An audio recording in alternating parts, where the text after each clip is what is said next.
The president of Kenya has just been labeled a regional security threat, not by the United Nations or the International Criminal Court, but by a West African alliance thousands of miles from Nairobi. Why would ECOWAS, long seen as a regional trade bloc, risk diplomatic rupture to consider an arrest warrant for a sitting head of state? The answer lies not in politics, but in something far deeper. Blood on the tarmac, silence from the high table, and the small abandoned shoes of a child. Before we proceed, pause for a moment, subscribe, share this video, for this is Africa Unfiltered, raw and unfolding. Tell us in the comments, where are you watching from? Let your city become part of this story. Kenya has erupted in the heart of East Africa. The land of Jomo Kenyatta and Wangari Maathai now grapples with state-sponsored violence. Demonstrations sparked by harsh finance reforms, tax hikes, and austerity laws have morphed into a nationwide uprising. Yet, instead of dialogue, citizens faced bullets. In major cities Nairobi, Kisumu, Eldoret, live ammunition was fired into unarmed crowds. Bodies fell beside posters demanding justice. Fear eclipsed hope. Between July 7th and 17th, the Kenya National Commission on Human Rights reported 51 civilian deaths, over 500 arrests, and hospitals overflowing with trauma cases. Mothers wept in quiet despair. Among the dead was Boniface, just 12 years old. He wasn't protesting or marching. He was sent to buy bread. Now, he's a hashtag etched into digital tombstones.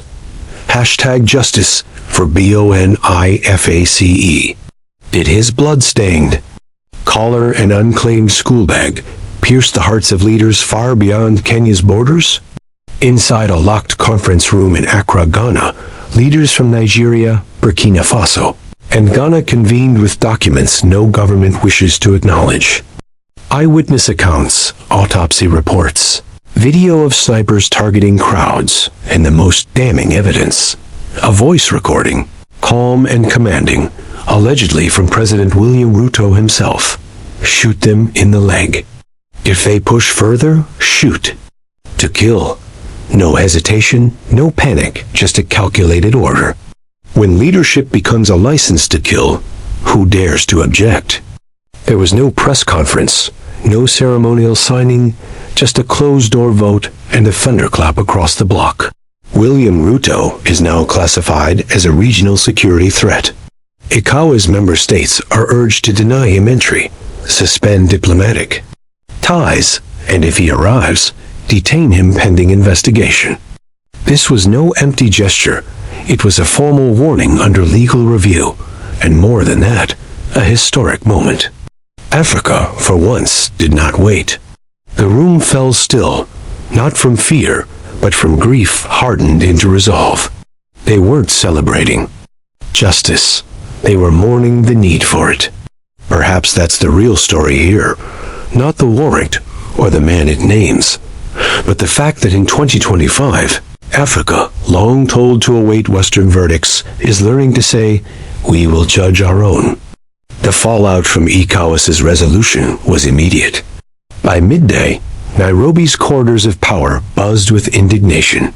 President William Ruto emerged at a televised press briefing, flanked by national flags and a steely gaze. "This is not about justice," he began. "This is a coordinated attempt to undermine East Africa's leadership." His voice struck like a gavel, loud, deliberate, defensive. The message was clear. Kenya's president would not yield. But something else was evident. He was rattled. Not by bullets or protests, but by accountability creeping too close to the core. Ruto's speech turned accusatory. He denounced ECOWAS as a bloc manipulated by hidden interests, suggesting the decision to target Nairobi stemmed from external forces fracturing African unity. No names were named, but the implication roared. West Africa, he hinted, had been compromised. State media echoed the narrative with fervor. Government-aligned voices decried neo-colonialism in African guise. Yet, beyond Parliament's walls, another Kenya awakened. At universities, in community halls, on dusty roads, and online, murmurs formed words. Words became calls and calls. Demanded, who speaks for the victims? Opposition leaders acted swiftly. Within hours, a cross-party coalition pushed for an emergency parliamentary session. Veteran figure Raila Odinga issued a statement. The blood of our children cries out. We must investigate this administration's role in recent atrocities. No one is above scrutiny. Even within Ruto's United Democratic Alliance, cracks appeared. A few MPs broke ranks, supporting a motion to suspend presidential powers pending a civilian inquiry. In a nation where such moves were once unthinkable, an irreversible shift had begun. Newspapers captured the shock. The Daily Nation's headline read, "A House Divided." The Standard asked simply, "Now what?" But the most powerful signal came from the judiciary. Chief Justice Martha Koome released a rare public statement. Justice is not optional. It is the foundation of our republic. In the streets, grief transformed into clarity. Posters once soaked with tears were now raised with purpose, bearing names like Boniface Karaki, Wanjiru Wangi, and Thomas Okech, spoken like sacred litanies. When names become memory and memory fuels movement, does power retain its grip? Inside State House, the response was rapid. Senior advisors held emergency meetings, while Ruto's communications team scrambled to reshape the narrative. Outside, the tide turned. Every denial felt like deflection. Every deflection hinted at guilt. Every silence from the top was filled by the wounded's voices. Power, once immovable, now swayed in the wind of public reckoning. Perhaps this is the quiet revolution in Nairobi, not a coup or crisis, but the slow, deliberate erosion of fear's foundation. A shift no speech can reverse, a storm no fortress can ignore. Amid the diplomatic storm over Ruto's proposed arrest warrant, still under ECOWAS review, the true cost of this crisis remains hidden to many until now. What does it mean when protests turn into funerals? When bodies replace ballots, silence replaces outrage, and who speaks for those whose names fade from the news? The story begins with a child, Boniface Karaki, aged 12. He wasn't a martyr, or a rebel, just a boy carrying bread home. On July 7th in Nairobi's Pangani suburb, a police bullet meant for demonstrators struck him. He lingered at Kenyatta National Hospital for 2 days before being declared brain dead. Then silence, no press, no apology, just a mother left with memories. We spoke with Susan Jerry, his mother, now living in quiet defiance. He wanted to be a pilot, she said. They killed that dream before it could fly. Her voice broke, not from weakness, but exhaustion. Boniface was her only child. Now she walks past his school each morning, carrying grief as vast as a nation. She is not alone. On that same Saba Saba Day, traditionally a pro-democracy remembrance, 31 civilians died across multiple cities. In Kisumu, a university student, live streaming a peaceful protest, was shot on air, his final breath broadcast worldwide. No one from State House acknowledged his death. In Nakuru, a 12-year-old girl died from a stray bullet while playing at home, her father collapsing in sobs before cameras. What nation forgets its children before their funerals are held? Then came the disappearances in Mathur's dense slums. Mary Ashian, a volunteer nurse, was last seen treating wounded protesters. Her clinic, a tin shack, was surrounded by plainclothes men. She never emerged. Neighbors heard a van door slam. Police claim she wasn't registered to work there. Her mother disagrees. She saved others. Now I pray someone is saving her. If you believe this struggle belongs to the people, not the palace, share your thoughts below and comment Amen. To stand with Kenya. There are no more illusions. This is no longer about reform. It's about fear. In just 10 days, over 70 Kenyans are dead, over 500 arrested, dozens missing, countless injured. Nairobi's streets run not with slogans, but with sorrow. Images flood social media. Mothers clutching blood-soaked flags, teenagers limping from tear gas, bodies wrapped in old curtains. Is this law enforcement or a state at war with its own? Children? The answer whispers through leaked audio, allegedly from an internal security meeting. The speaker's identity is unclear, but the command is stark. Shoot them in the leg. If they resist, shoot to kill. Not shouted, but stated calm. Cold, strategized. What kind of leadership turns fear into doctrine? What kind of justice forgets those who bled for it? President William Ruto has not publicly named these victims. Boniface, David Otieno, Mary, the girl from Nakuru, not even in passing. The silence isn't absence, it's strategy. When grief becomes common, governments stop responding. But the people haven't. In Kibra, Mombasa, Eldoret, they march. They whisper names into the wind, paint murals on crumbling walls, kneel where bodies fell.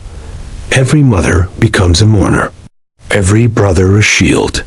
This pain, this relentless remembering, is why ECOWAS moves to consider legal measures, not from Western pressure, but African resolve.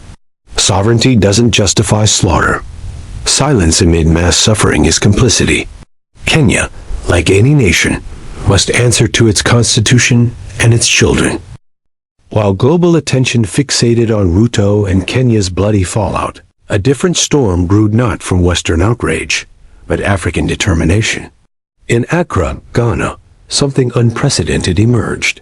A united West African bloc took steps toward accountability, not at the UN or ICC's behest, but for African lives. ECOWAS, long a trade-focused coalition, transformed into a moral authority. Ghana and Nigeria led the charge, sending legal experts, forensic analysts, and civil society observers to Nairobi and surrounding counties. They returned with stories autopsy, reports, victim testimonies, eyewitness footage, truth. What does it say when a continent's justice no longer needs a passport from The Hague? At the movement's core was a joint resolution drafted in Lagos, signed in Accra, and echoed from Bamako to Cotonou. Its words sliced through decades of silence. Sovereignty shall not shield the slaughter of one's own people. Those who once deferred to foreign courts now stood with louder voices and firmer resolve, declaring, African lives must matter on African terms. The push faced friction. Kenya's foreign ministry dismissed the investigation as diplomatic overreach by francophone interests. Ruto accused ECOWAS of political manipulation, hinting at Nigeria's opposition and Ghana's activists. But no African leader flinched.